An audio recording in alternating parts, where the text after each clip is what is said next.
So basically, ayahuasca told me to get over myself. Let me share with you this experience that I had with ayahuasca that really, really taught me the importance of not having expectations around a ceremony, and also the importance of just recognizing that what I think is so important and so just impactful in my own life, so much of that is just based on conditioning and perspective and the thoughts that I'm repeating over and over and over again. And we love to label things as important, right? Like if something has been affecting us in our lives for a long time, we almost like feel the need to put it on a pedestal so that we can say like, oh my gosh, but look at how much this has been affecting me. Like this is this huge thing that I need to heal. And maybe it's actually a little bit more simple than that. So let's get into it, shall we? This was my first ever ayahuasca ceremony. First ever. And I was in Costa Rica. I had set multiple intentions. That being said, one of the biggest intentions for me at that time was to better understand and better heal my relationship with my body, with my physical body, and my relationship with myself in terms of self-esteem, self-image, body image, all of these things. Thankfully, this is something that has passed. But I did have an eating disorder for about 10 years, from the age of probably like 14 or so until, my mid-20s. So that had been quite a prevalent part of my teenage years and into my, young adulthood. And so that felt to me like it was a huge part of my identity. It was just such a big part of who I believed myself to be. I identified with my eating disorder, and I identified as being someone who struggles with my body image. It's just how I viewed myself.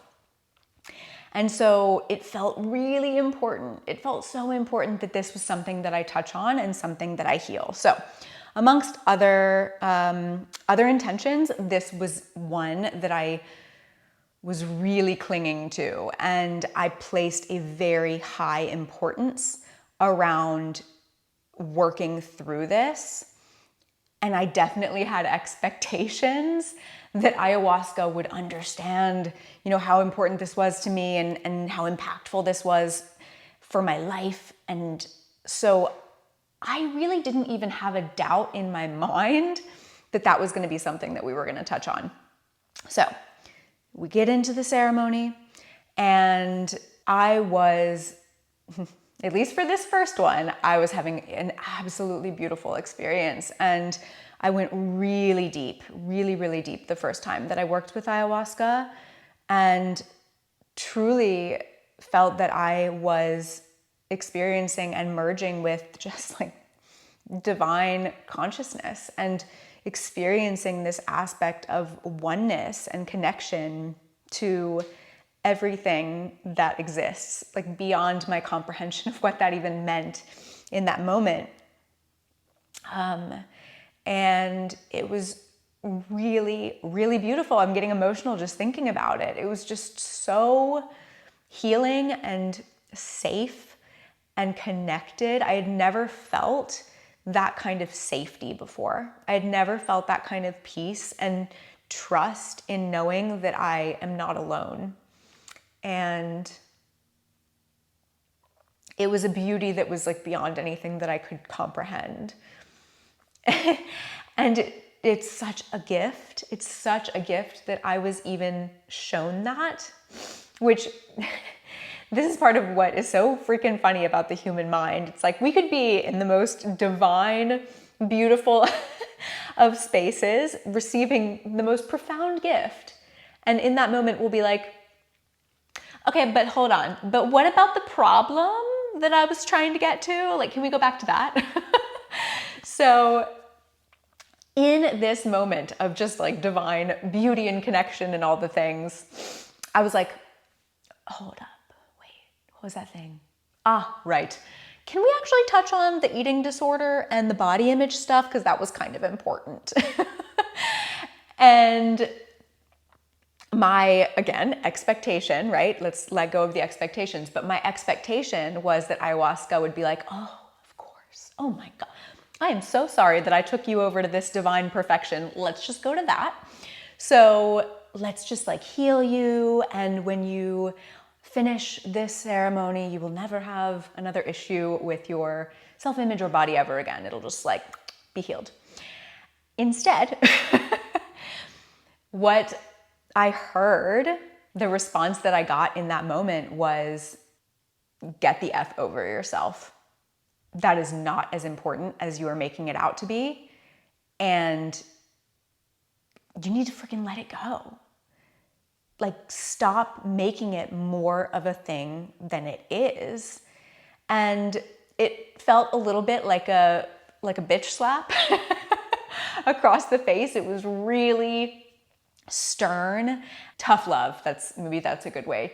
That's a good way to phrase it. It felt very much like tough love and not playing around. It was just like, get over yourself. Like, you need to recognize that there are more important things in the world, and there are more important things for you to focus your energy towards than your struggles with your physical body. Like, there's just so much more. There's just so much more. And we're not even going to spend the time on that. We're not even going to allow that to be important enough to take up space here. We will not give it the time. And then she moved on. And I remember at the time being really like in a state of shock, because that had been put on such a pedestal to me. It had been so important that for, this like really powerful plant medicine spirit to basically be like, bitch, get over yourself. We're moving on. Yeah, talk about a blow to the ego, which is probably exactly what I needed. And, it really is so interesting, because I really do believe, especially for women, and it's for women and men, it's not just for women, but especially for women, we put so much emphasis and place so much importance on our physical appearance and our physical body and what society says that we need to look like in order to be valued and be appreciated. It sucks away. It takes up so much of our energetic space and so much of our mind and our thoughts that could be directed towards making the world a more beautiful place, living our purpose, following our dreams, like supporting other people, being in service of other people, doing the things that light us up and bring us joy, just like being present with life. It is consumed sometimes by this obsession with our self-image and our physical body. And I do believe that we are humans. We're here, we're having a human experience. It's extremely important that we love and appreciate and care for our physical body. But at the end of the day, that's not who we are. We are not this body. We are so much more than this body, and we have so much more to give if we can just redirect our focus towards things that are much, much bigger than ourselves. And that's another thing too. It can be tough to get that reminder because the ego doesn't like to hear it, but it is so much bigger than us. And even going just beyond the physical body, all of our self-proclaimed traumas and limitations and issues and problems, there's just so much more than that. It's like there are much more important things happening in the world and beyond this world.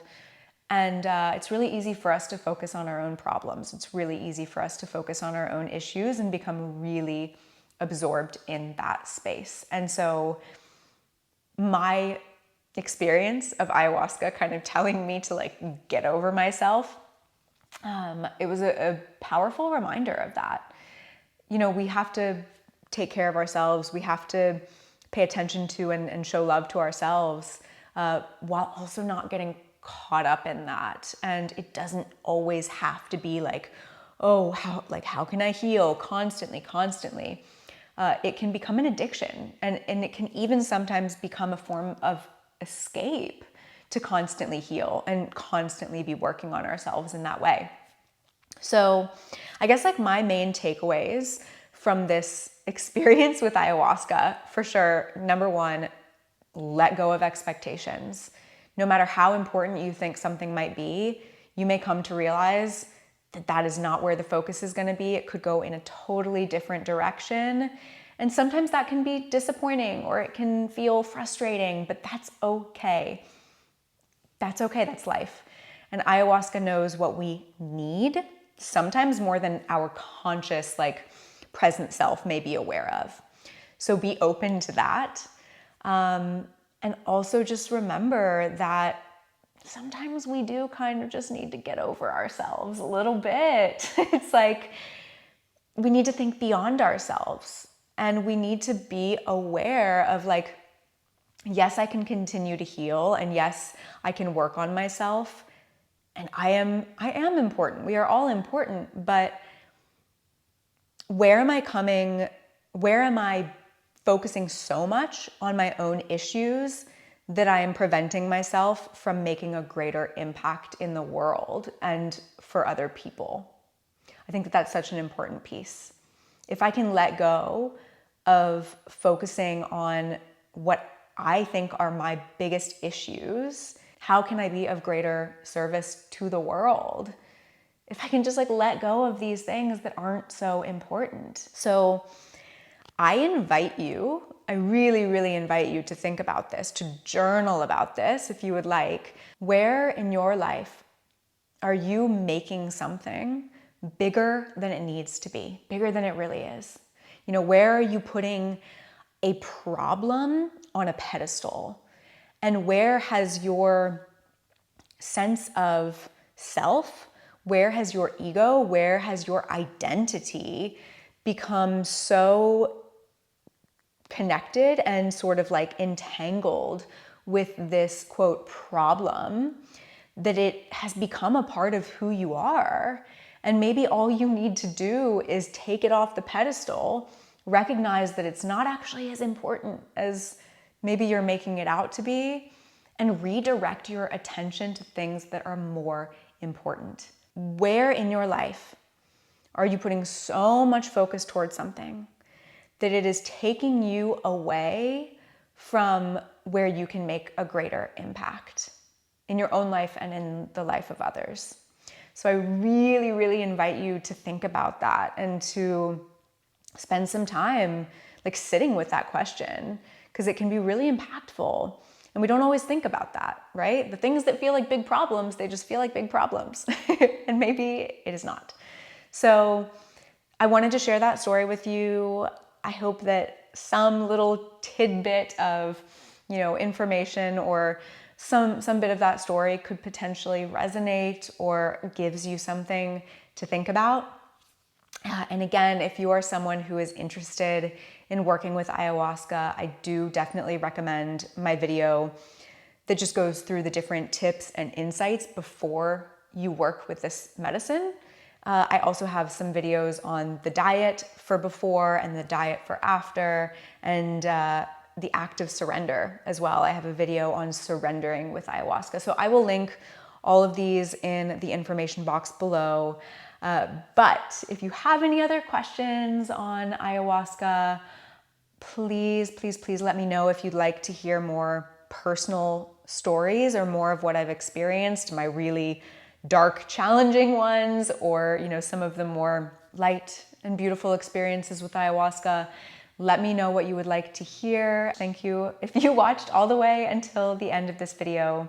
do give it a thumbs up and subscribe. And until next time, I will see you in the next video.